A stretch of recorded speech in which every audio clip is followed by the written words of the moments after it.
glede na veliko ponudb je zadeva ni bila tako enostavna. Torej, ponudb je bilo kar nekaj iz Italije, tudi Poljaki, tudi zadnje dni celo Rusi,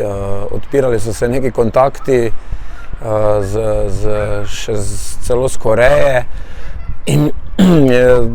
ni bilo enostavno to vse zložiti, dati vse pluse, minuse, vse ekipe. Pomembna je seveda sestava, trener,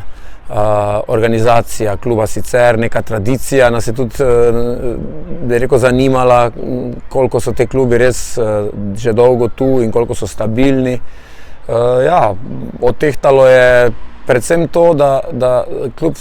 torej veliko svetovalcem, ogromno so mi pomagali, moram reči, da so menedžerji bili kar prijazni in veliko informacij je bilo, ampak je neka intuicija, nek občutek rokov, kje bi mu najbolj odgovarjalo. To je bilo tisto, kar je na koncu odločalo, da ne glede na to, da smo mi vrteli še neke ponudbe, se je Rok vedno znova vračal k rešitvi Verone in se mu je zdelo torej vsi tisti argumenti, ki smo jih rabili, torej trener, ekipa, soigralci, torej minutaža in na koncu tudi finančna sredstva v primerjavi z drugimi, to so vse bili neki argumenti, s katerimi smo potem nekako skupaj se odločili za to rešitev. Kaj pa v bistvu zdaj, vemo, kakaj sicer Rok ima neka pričakovanja, ampak kaj bo pomembno v naslednjih sezonah, vseeno prvič odhaja na tuje, sedaj je bil navajen nekega domačega okolja in nenazadnje to, da je bil vodilni mož v klubu. Ja, torej on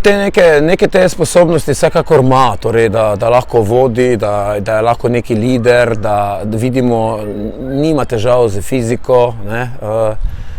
to je nekako bilo v vseh teh letih dobro poskrbljeno. Ne zgleda, da bi imel kakršnekoli fizične, psihične težave tudi, ampak ja, mi smo Roku poskušali nuditi najboljši možni razvoj, torej držal se je igre, držal se je treningov, šola je bila, mislim, za šolo ni bilo nobenih težav, on je šolo naredil in ko je on to vse opravil, za vse ostalo smo pa za njega uredila mama in ata, torej probali smo ga čim manj obremenjevati z stvarmi, ki niso bili vezani na odbojko in na šolo. Zdaj, seveda, odhod tujino pomeni, da mogoče nekih teh hitrih rešitev, ki jih je ata najdel pa mama, v minuti, dveh, pol ure, tam pač ne bo, ampak vsak se na nekem trenutku mora osamosvojiti, vsak mora najti neke rešitve, tudi brez da kliče.